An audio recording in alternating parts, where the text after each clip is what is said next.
Hello students, and welcome to another episode of Story Time with Mr. Ritter.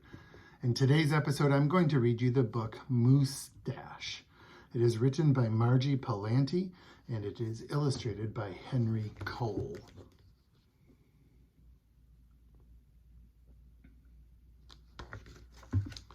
Moosetache. Moose had a problem, a horrible, hairy, prickly problem. It grew right below his nostrils and just above his upper lip.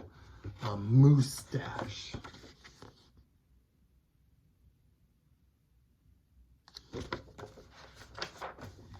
Now, not a few spare hairs or shy little stubble. No mere weak wandering whiskers on the upper lip of this moose.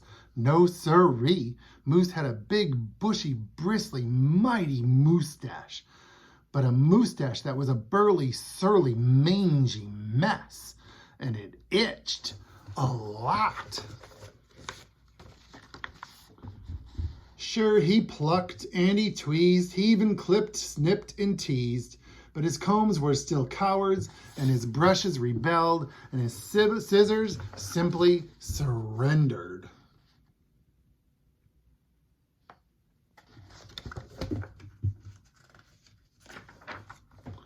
Moose was in a frizzy tizzy. The moustache was completely crimping his style. He was a great hoofer, but he could barely bop and hip-hop with a moustache going flip-flop.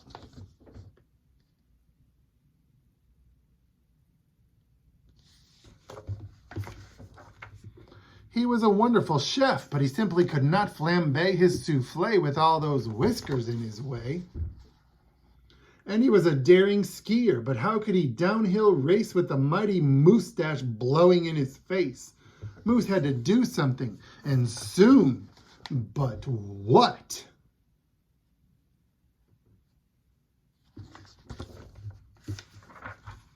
After days and days of much serious thought, Moose got an idea. He crossed some hair here, he crossed some hair there, and he tied his moustache around his neck. A moose scarf seemed to be the ideal answer to his problem. It was so simple, so easy, so perfectly perfect.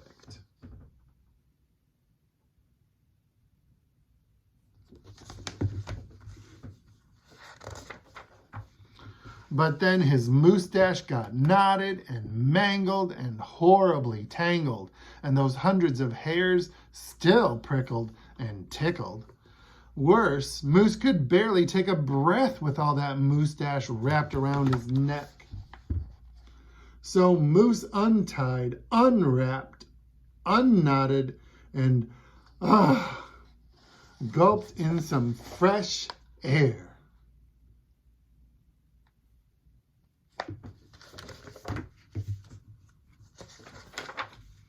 He got another idea. He parted some hair this way, and he parted some hair that way, and he heaped all that moustache on top of his head.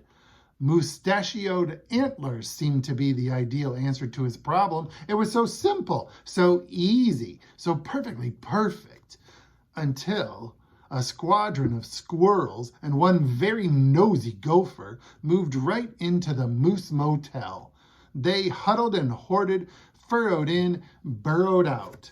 Needless to say, it became quite crowded up there on Moose's head, and heavy and messy.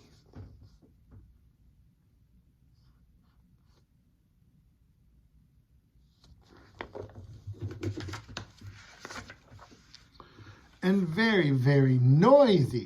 The squirrely chitting and chatting squeals and squawks woke Moose every morning before the crack of dawn, and that gopher was giving the moose one hairy headache.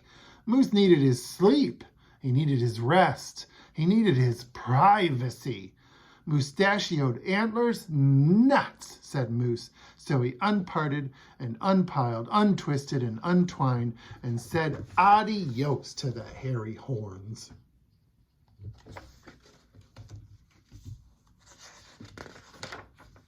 But now what? What? The miserable moose took hold of a hunk of hair and he wrestled it. Then he roped it. He tethered it, tied, tamed. Aha! A moose tail!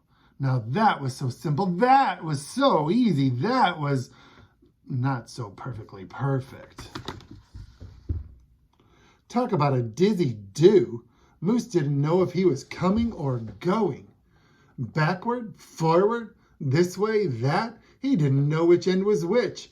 Moose had to bail on the tail.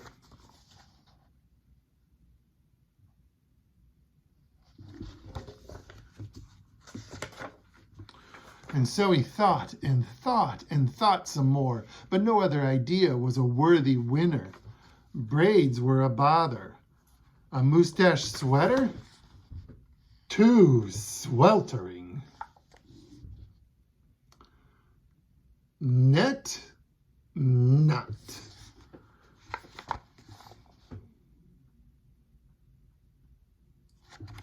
Poor Moose, his problem was truly terrible, unbearable, just downright sad. He felt so alone, he didn't know what else to do. Then, it was probably just luck, but one day Moose tripped on his Moosetache and just had no time to duck. Oomph! Pardon me, they both said as they bumped. Then they blinked, then they stared, then their heads went thump-a-thump. She was a moose, with a bouffant so bodacious, outrageous, well, it was just plain old big. Hair after hair piled higher than high, a skyscraping dew of glorious curls, a tower of swirling twists and twirls. She was simply splendid, stupendous, absolutely superb.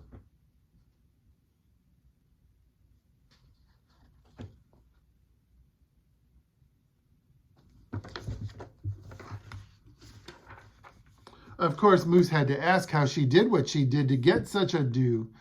Miss Moose winked and then whispered, just a little glue. So, she helped he fearlessly plunge a hoof into a fat pot of the white gooey goop, and carefully, oh so carefully, they glopped and they plopped, they pasted and they pressed, they coaxed and curled every truly unruly wayward whisker. Around and around they tweaked and twirled those horrible hairs until Moose's once mangy mess was now a wondrous winding wave of marvelous Moosetache. Moose gazed in the mirror and smiled a broad, moosey smile. He was so happy, so glad, just giddy with glee. He looked dashing and handsome. Moose gushed, "Is that really me?"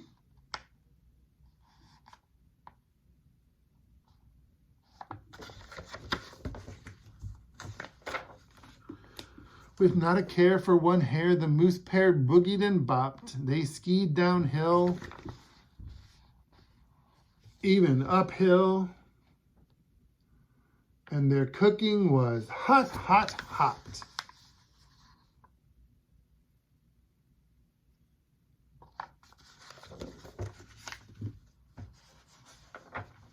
So, of course, it wasn't long after that Moose and his Moosetache and his beautiful bride fox-trotted and tangoed and waltzed down the aisle. Good hair days, bad hair days.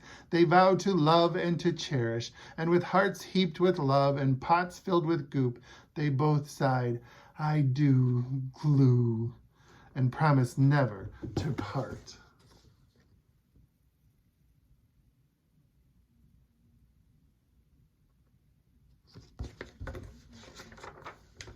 It was so simple, so easy, so perfect, and it stuck.